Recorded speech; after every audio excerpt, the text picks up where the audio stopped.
E o Arrascaeta que entrou aí no top 10, né, dos maiores artilheiros do Flamengo no século, tá? O Arrasca aí, ó, com números aí interessantes, né? O Gabigol é o primeiro, 110 gols no século. Bruno Henrique o segundo, 77 gols. Renato Abreu o terceiro, 73. O Obina o quarto. Aí tem Wagner Love, Léo Moura, Hernani Brocador, Edilson, né? Pedro, 44 gols, e Arrascaeta, 43. Ele igualou Paulo Guerreiro e Diego Ribas. Então o Arrasca com um número histórico, com esse gol aí marcado, Salvador marcado contra o Vasco da Gama. E com números, cara, não há qualquer discussão com relação ao Gabigol, ao Bruno Henrique. Eu ontem no programa Donos da Bola falei sobre essa questão do Pedro, na verdade. Aí muita gente, né? É impressionante, cara. Tem site que gosta de fazer clickbait, sensacionalismo, querendo criar treta e tudo mais. O que a gente falou é o seguinte: o Pedro não tem as mesmas oportunidades que o Gabigol tem. Quando eu falo isso, é de dar uma sequência de jogos para o Pedro. O Bruno Henrique não está rendendo como poderia render. Não por culpa dele. Inclusive, eu acho que ele está mal posicionado, ele está fora de posição. Como eu falei também do Everton Ribeiro, que está mal posicionado, está fora de posição naquela ala esquerda. E isso prejudica, inclusive, possíveis convocações do Bruno Henrique, do próprio Gabigol, que tá na pré-lista aí do Tite, e do próprio Everton Ribeiro. O Gabigol tem números incríveis no Flamengo. Ninguém contesta isso. O PVC falou aí também, né, que para ele é o maior de todos. No meu entender, o melhor jogador do Flamengo é o Arrascaeta. O PVC falou que o Gabigol nos últimos anos é o melhor jogador do futebol brasileiro. Eu sinceramente acho o Arrascaeta. O nosso questionamento aqui é simples. Entendeu, o portal sensacionalista, rei do clickbait, que não fala a notícia real para o torcedor?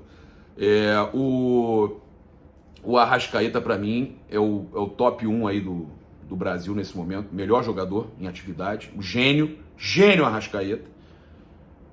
Agora o Pedro precisa ter mais oportunidades. Essa é a questão. E tem jogadores mal posicionados e por isso não estão rendendo o que poderiam render. Tá certo? Para jogar na posição errada foi o que eu falei. Faltou oportunidade ao Marinho e falta oportunidade ao Pedro, né? E o João Gomes não pode ir pro banco. Simples. E Arrasca é gênio. Beleza? Então, essas são as nossas colocações com relação aí ao elenco do Flamengo. O Flamengo vai iniciar então o leilão lá na plataforma das camisas, né, com a palavra paz em vários idiomas, né? E aí o Flamengo vai estar iniciando na plataforma, vou passar aqui o nome para vocês, ó, matchwornshirt.com/club/Flamengo, tá? E aí você pode participar aí desse leilão. E segundo o Gavia News, o Flamengo recebeu aí sondagem pelo zagueiro Gabriel Noga, e a sondagem foi justamente de quem estava reclamando aí com uma notificação extrajudicial, o Goiás, né? O Goiás entrou com uma notificação contra o Flamengo, cobrando 5% da venda do Michel, mas o Flamengo está apurando tudo antes. Quem tem direito de receber o quê antes de fazer qualquer pagamento, para não fazer besteira.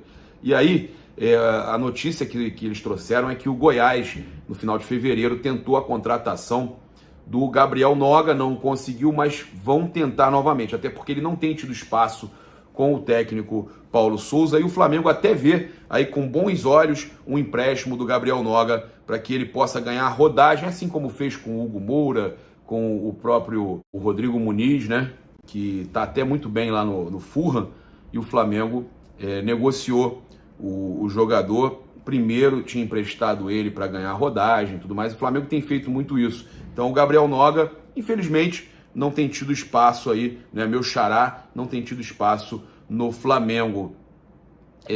Passar para vocês aqui também que o Botafogo, né, venceu no Carioca e nesse momento se torna aí o provável adversário do Flamengo na semifinal. Aí seria Fluminense e Vasco, Flamengo e Botafogo. Eles venceram aí o Volta Redonda, golearam por 5-0, né? E aí eles meio que se credenciaram, pelo menos momentaneamente, né? Até porque eles passam o Vasco com o mesmo número de partidas, e aí com isso o Flamengo, nesse momento, né, enfrentaria o Botafogo. O Flamengo tem aí a vantagem do empate na semifinal, Fluminense também, então deve ser Fluminense e Vasco. Fluminense costuma se enrolar com o Vasco, e aí o Vasco passando do Fluminense, a gente vai encontrar o nosso vice na final, se Deus quiser, né? E a gente pega o Botafogo. O Flamengo encaixou bem com o time do Botafogo, né? Tem que estar com atenção, mas encaixou bem. As partidas ainda não têm datas definidas, mas devem ocorrer entre os dias 20, 23 e 24 de março, tá? E aí, né, o Flamengo pode ter aí desfalques do Arrascaeta, que deve ser confirmada a convocação do Arrasca pela seleção uruguaia, e possíveis desfalques do Gabigol, do Pedro e também do Everton Ribeiro.